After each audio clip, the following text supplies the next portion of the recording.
रोज एक नई कहानी देखने के लिए चैनल को सब्सक्राइब करें और बेल आइकन दबाना ना भूलें। कोकिला बहुत ही शांत स्वभाव की थी और वह हर वक्त राम नाम जपती रहा करती थी। लेकिन वही कोकिला ने कुछ ही महीने पहले अपने बेटे विकास की शादी की थी और कोकिला अपने बहू में जो गुण ढूंढ रही थी वो उसमें बिल्कुल भी नहीं थे। माँ ये गलती से गिर गया, क्या करूँ अब? शीला मुझे बिना बात ही सुनाएगी। तो जा बेटा, मैं साफ कर दूंगी। आपको दिख नहीं रहा है सुबह से घर में कितना काम होता है, लेकिन आप है कि उन कामों को बढ़ाने पे लगे हुए हो। अभी आपने मेरा काम करने का सोचा है?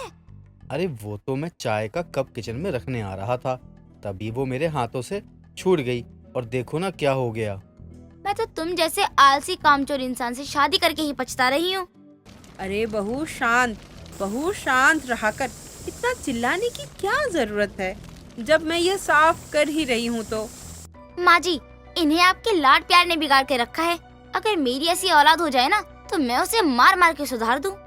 बहू शांत हो जा, ऐसी भी क्या बात हो गई जो इतना चिल्ला रही है तू? कोकिला बहुत ही शांत रहती थी और वो अपने परिवार में भी शांति चाहती थी। लेकिन कोकिला की बहू शीला की आदत थी कि उसे बात बात पर गुस्सा आ जाता था, जिसके बाद वो अपना आपा खो दिया करती थी और कभी कभी तो वो किसी बात को लेकर इतना ज्यादा इमोशनल हो जाती थी कि उसकी इमोशनल कैरेक्टर को रोकना मुश्किल हो जाता था। अरे कोकिला, कहाँ है तू? मोहल्ले में मातम का माहौल छाया हुआ है। अरे कांता की सांस नहीं रही अब।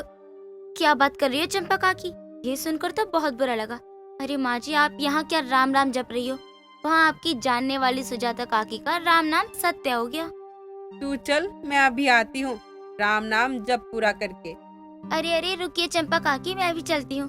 सुजाता काकी की शोक सभा में मुझे भी उनसे बड़ा ही लगाव था। बहू सुन, रुक जा, तू कहीं नहीं जाएगी। कोकिला हाथों में माला लिए राम नाम जपते हुए उसे फेर रही होती है और इतने में उसकी बहू शीला उसकी बातों का सुना करके सुजाता जो उसकी पड़ोसन थी उसके शोक सभा में शामिल हो जाती है। अब वहां पहुंचकर शीला सबके साथ रोने लगती है। अरे सुजाता काकी, आप हम सबको छोड़कर नहीं जा सकती हैं। हम सबका आपके बिना क्या होगा? आपके बच्चे आपके बिना कैसे जी पाएंगे? और तो और वो पान वाला, उसका क्या, जिसके साथ आपका चक्कर चल रहा था, आज तो उसने भी दुकान नहीं खोली। आपके मरने की खबर सुनकर हे भगवान, तूने ये क्या कर दिया? अब इसे कैसे शांत करवाऊं? कितना ड्रामा कर रही है, एकदम ड्रामे पर उतर आई है ये। रो तो ऐसी रही है जैसे सच में इसकी सास मर गई हो। अरे कोकिला, ये क्या बोले जा रही है? पान वाले से चक्कर? इसे यहाँ से लेकर जा, वरना यहाँ से एक नहीं 2 लाशें उठेंगी। तो तुझे क्या जरूरत थी इसे ये सब बताने की? तू जानती है ना, जब इमोशनल होती है तो जो ना भी बोलना हो वो सब बक देती है। अरे मुझे क्या बताता, ये ऐसे मौके को भी नहीं छोड़ती। अब इसे शांत करवा और ले जा यहाँ से। अब कोकिला जैसे तैसे अपनी बहू को उस शोक सभा से घर लेकर आती है।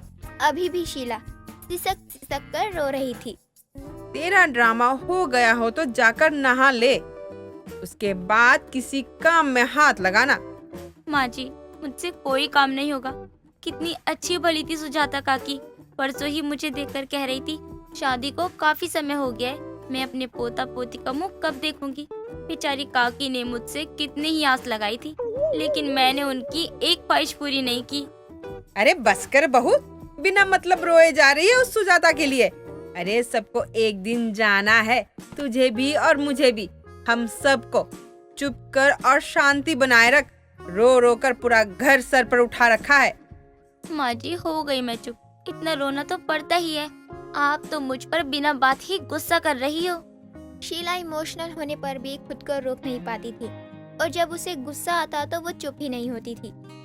ऐसे में कोकिला जो शांत रहना पसंद करती थी उसकी शांति भंग हो जाया करती थी। ऐसे ही समय बीतता है। एक रोज देर शाम गली में क्रिकेट खेल रहे बच्चों का बॉल शीला के हॉल में चला जाता है। अरे कोई घर पर है क्या? अरे मेरी बॉल चली गई। अरे कोई सुन रहा है मेरी बात?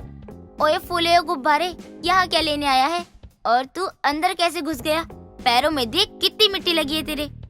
अरे ओ आंटी, मेरी बॉल मुझे वापस दे दो, वही लेने आया हूँ मैं, और आपकी कोई बात नहीं सुननी मुझे। तेरी तो मोटे मुझे आंटी बोलेगा?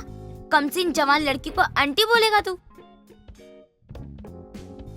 कोकिला दादी, अरे देखो आपकी बहू मुझे मार रही है। ए कोकिला दादी, अरे बचा लो मुझे, अरे बच्चे की जान ले लेगी ये। अरे अरे मार देगी मुझे। अरे मेरी दादी चंपा का क्या होगा? अरे वो बेचारी किसको पोता पोता करके अरे बिस्किट खिलाएगी, अरे चॉकलेट खिलाएगी। बहू क्यों परेशान कर रही है तू बच्चों को? और अगर गलती से उसका बॉल अंदर आ गया है तो इतना हंगामा क्यों मचा रखा है? बच्चा है, उन्हें बॉल दे दे, चले जाएंगे यहाँ से। माँ जी, इस मोटे के मगरमच्छ वाले आंसू पर मत जाइए आप।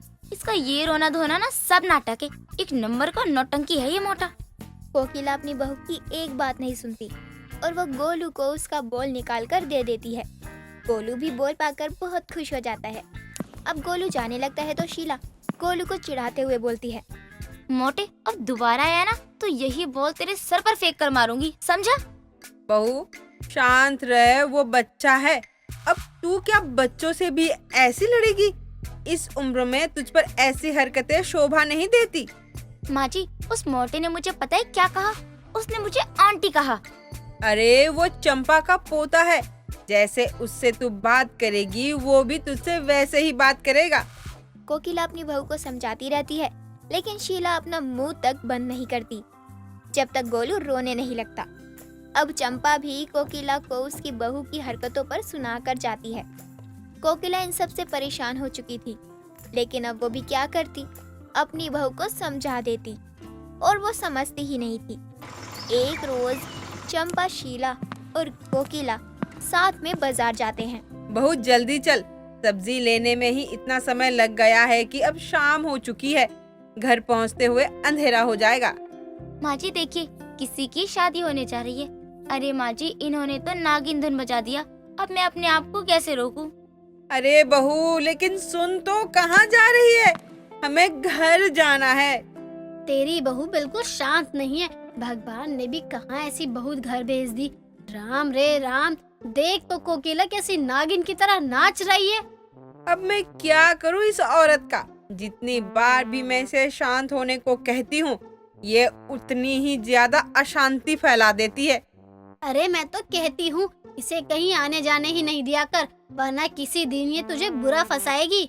आज मैं इसे कुछ नहीं कहूँगी, बस बहुत हो गया।